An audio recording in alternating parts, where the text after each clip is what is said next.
All right, and we are back here on the GSMC Sports Podcast. And for the third part of the show, we are going to talk about two of the hottest teams in the National League.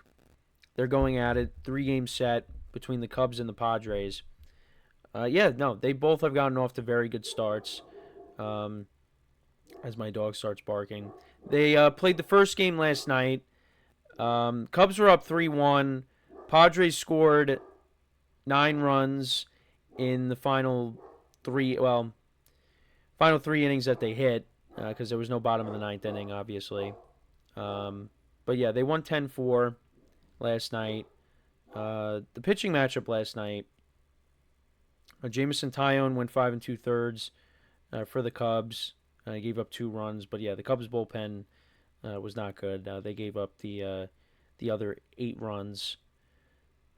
And then for the Padres last night, Dylan Cease pitched. He went 5 2/3. He gave up 2 earned runs, 7 hits, 1 walk, 6 strikeouts.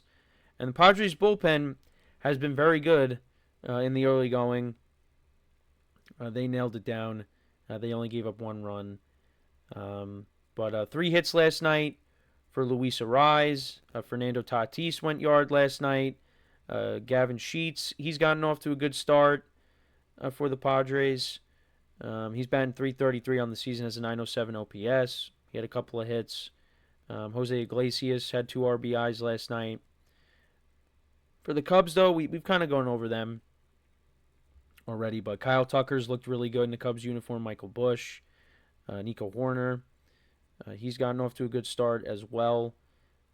3 hits last night for Pete Crow Armstrong.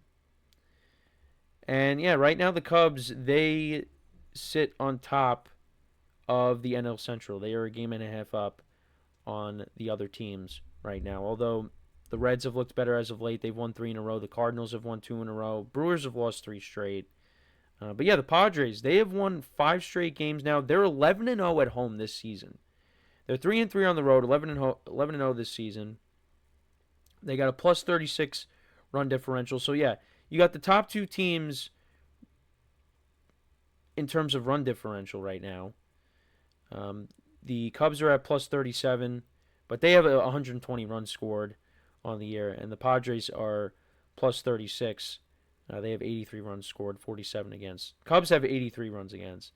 So yeah, Padres pitching has definitely been better than the Cubs, and also the Cubs doesn't really help when you have Justin Steele, one of your top starters, go down. But yeah, no, and I talked about the Cubs before the year. This was a big year for Craig Counsell because he was brought in to be a difference maker as the manager of the Cubs. And last year they didn't make the playoffs, but you got Kyle Tucker. And, I think that helps the lineup out a lot. Sorry, I was holding back a sneeze. So far he's gotten off to a good start. The Cubs are hoping to extend him. We'll see if that ends up happening at the end of the year. But yeah, their lineup looks good. Their pitching, it's a little iffy right now, but if they're in a good spot, they can maybe go and trade for a starter right now. Because looking at the team totals, looking at team ERA, so the Padres right now the Padres are second in team ERA in the entire league. Their team ERA is 2.7, and when we look at the Cubs, they're 20th. Their team ERA is a 4.37. So yeah, Cubs, they got some good Padres got some good starters. They got a good bullpen. They lead in wins, also in strikeouts. Let's see where they are in strikeouts. They're 8th in strikeouts. They're second in walks and hits per inning, WHIP 1.07. The Reds actually are first. They're 0.92. Both teams are playing really good baseball. And we talked about the Padres as well, what's going to happen this year because of, everything going on with the front office and, are they going to be able to afford their team? But they've gotten off to a very good start. It's amazing how a couple years ago they had Juan Soto and the team finished around 500. Last year they were very good. They made the playoffs, and they had a chance to knock off the Dodgers. They came up short. And this year, I mean, a 14-3 start is very impressive, and that's not just the best record in the National League. That's the best record in baseball right now. And you got the Giants who are a game and a half behind them. Dodgers are 2.5 games behind. Diamondbacks are 4.5 games behind. This NL West is just incredible. You could see, four teams from that division from the NL West make the playoffs. But we're ways away from that right now. So, but the National League is very good. But so tonight will play their second game. It'll be Shota Imanaga, who's gotten off to a good start. He's 2-1 with a 2.7 ERA against Randy Vasquez, former Yankee, 1-1 with a 1.72 ERA on the year. So, and I got to tell you, as a Yankee fan, I do miss that pitching depth with him. I also do miss Michael King, but the Yankees did that trade last year because, they had to, and I wouldn't have gone back and changed that. They got to the World Series, but now they're kind of paying the price a little bit. But that's the pitching matchup for tonight, and then Wednesday, because I think this is just a 3-game set. So it'll be Matthew Boyd against Nick Pivetta. So Nick Pavetta's actually gotten off to a pretty good start for the Padres. So, yeah. And then, from some of the other scores around the league, the Pirates won 10-3 last night against the Nationals. Paul Skeens, he picked up his second win of the season. The Giants won 10-4. They continue to play well. They beat up on Taijuan Walker. Yankees won 4-1 over the Royals. The Rays won 16-1 over the Red Sox. Not a good start for Tanner Houck. The Braves won 8-4 over the Blue Jays. Mets won 5-1. Juan Soto homered last night. Clay Holmes pitched 5 innings. He's 2-1 on the year. The Tigers. The Tigers are a sneaky good team this year. I feel like doesn't get talked about enough. Their pitching is really good. Tariq Skubal, 7 innings last night. 7 shutout innings last night. He had 9 strikeouts. They're 10-6. I have the Guardians winning the division, but, I was tempted to maybe take the Tigers. But they're legit. They're legit.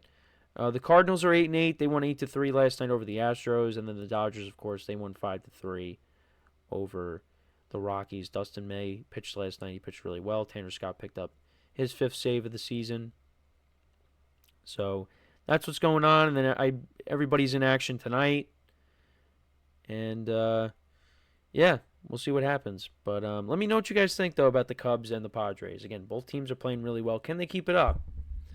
For the Padres, I feel like they definitely can.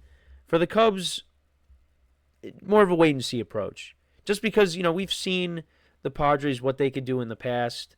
Again, like they finished around 500 in 2023. But outside of that, they made it to the NLCS in 2022. Last year, they were really good. This year, they've gotten off to a good start. So they have that proven track record. For the Cubs, they had that collapse at the end of 2023 and they missed out. I remember I was doing the baseball show and I'm like, yeah, they're going to make the playoffs. They'll be in the wild card. And then they just collapsed and missed out. And then that allowed the Diamondbacks to get in. And look what happened. The Diamondbacks made it all the way to the World Series. And then last year, again, they didn't make it. So let's see what happens this year. I think this year, right now, so far so good. It looks a little bit different. But, you got some other teams in the Central that are playing well. The Brewers, after getting off to a tough start, they've kind of, evened things out. They're around 500. They lost they've lost their last 3, but still around 500. Nobody's running away with anything in that division. The Cubs the other thing, too, is the Cubs have also played more games than the other teams because, the Tokyo series. So, but yeah, the Reds are playing well. Cardinals are playing well. Pirates, they won yesterday, but, wins are going to be tough to come by with that team. So, we'll see how it all plays out. But it's a competitive division. Definitely we'll say that. So, when we come back from our next break, we will talk about Aaron Judge being named team captain of Team USA for the World Baseball Classic. That will be taking place next season. So really excited about that. we will get into that when we come back from our next break. The World Baseball Classic. A lot of people were locked in on that, back in 2023. So, I think now with Judge being involved, there's definitely going to be more interest there, at least for me. I think I did tune in a little bit and watched it. I think I had the game on when it was Ohtani against Trout. I might be wrong, but I did watch it. I did tune in to watch it at times. So, yeah, but that we'll get into talking about, Judge being named the captain, what he had to say about, being named the captain, all that when we come back.